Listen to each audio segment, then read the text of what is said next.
வணக்கம். இது உங்கள் சிவி ஜோன். சொல்லணும் எப்படி இருக்கீங்க? இப்போ பார்த்தீங்கன்னா பயங்கரமான ஒரு சம்பவம் லைவில் போயிட்டுருக்கு. அதாவது பெஸ்ட் பர்ஃபார்மன்ஸ் முடிஞ்ச உடனே ஒஸ்ட் பர்ஃபார்மன்ஸ் ஆரம்பிச்சது. பிக் பாஸ் வந்து கெஞ்சி கூத்தாடி கலாய்ச்சி தள்ளி அதுக்கப்புறம் திட்டினதுக்கப்புறம் தான் ஒருத்தருக்காக வந்துட்டு வர ஆரம்பிச்சது. என்னது சூடு எல்லாமே. அதுக்கப்புறம் தான் வந்து பேச ஆரம்பித்தாங்க. ஃபர்ஸ்ட்டு வந்துட்டு மஞ்சரி வந்தவொடனே வச்சு செஞ்சாங்க. என்ன சொன்னாங்கன்னா, ஒஸ்ட்டு பர்ஃபார்மன்ஸ் அப்படின்னா கண்டிப்பாக வந்துட்டு முதல்ல போனால் அந்த ரெட் டீமை தான் சொல்லி ஆகணும். ஆனால் அதையும் தாண்டி அதாவது இந்த கேமில் வந்துட்டு ஒரு சில பேர் வந்து பங்கெடுத்தாங்க. ஆனால் அவங்களோட பங்கேற்பு ரொம்ப கேவலமாக ஒஸ்ட்டாக இருந்துச்சு. அவங்கள பற்றி நான் சொல்லணும்னு ஆசைப்பட்றேன் இந்த ஒஸ்ட்டு பர்ஃபார்மன்ஸில் அப்படின்ட்டு ஃபஸ்ட்டு சௌந்தர்யாவை சொன்னாங்க. சௌந்தர்யா வந்து இந்த டாஸ்க்கை வந்து அவங்களோட பங்களிப்பு ரொம்ப கம்மியாக இருந்துச்சு. அவங்க வெளியே போயிட்டாங்க முன்னாடியே ஓகே, ஆனால் இருந்த டைம்லேயும் அவங்க வந்து பங்களிப்பு ரொம்ப கம்மியாக தான் கொடுத்தாங்க மற்றவங்கள விட அப்படின்ற மாதிரி சொன்னாங்க. சூப்பர். ரெண்டாவது வந்து அன்ஷிதா சொன்னாங்க. என்னென்னா இந்த போட்டியில் பங்களிப்பு வந்துட்டு இவங்க அதிகமாக கொடுத்தாங்க, இல்லைன்னு சொல்ல. ஆனால் அது ரொம்ப நல்லா இருந்துச்சு அப்படி கேட்டிங்கன்னா கேவலமாக இருந்துச்சு.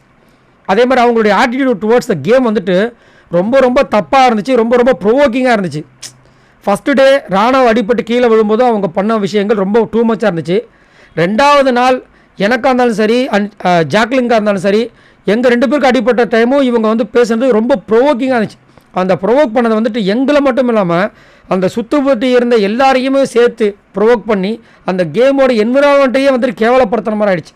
ஸோ அதனால் நான் வந்து அன்ஷிதாவை சொல்கிறேன் அப்படின்னு சொன்ன அடுத்த நிமிஷமே இப்போல்லாம் பார்த்தீங்கன்னா சௌந்தர்யாவை ஏதாவது சொன்னால் சௌந்தர்யா அந்த ஆட்டிடியூட் விஷயத்தில் காமிக்கிறதில்ல, அப்படி இப்படி மண்டே சுழுப்பாங்க பார்த்தீங்கன்னா அதெல்லாம் பண்ணுறதில்ல. ஆனால் இப்போ அன்ஷிதா அதை ஆரம்பிச்சிருக்காங்க. அப்படியே டிங் டிங் டிங் டிங் டிங் டின்னு மண்டே ஆட்டுறாங்க. என்னவா கேட்டால் நாங்கள் கெத்து, எங்களை நீங்கள்லாம் ஒன்றும் பண்ண முடியாதுன்ற மாதிரி இப்படி பேசி பேச நிறைய பேர் வந்து மண்ணை கவி போயிருக்காங்க இந்த பிக் பாஸ் ஹிஸ்ட்ரியில். அடுத்தது நீங்கள் தான் மேடம் அப்படின்ற மாதிரி இருந்துச்சு.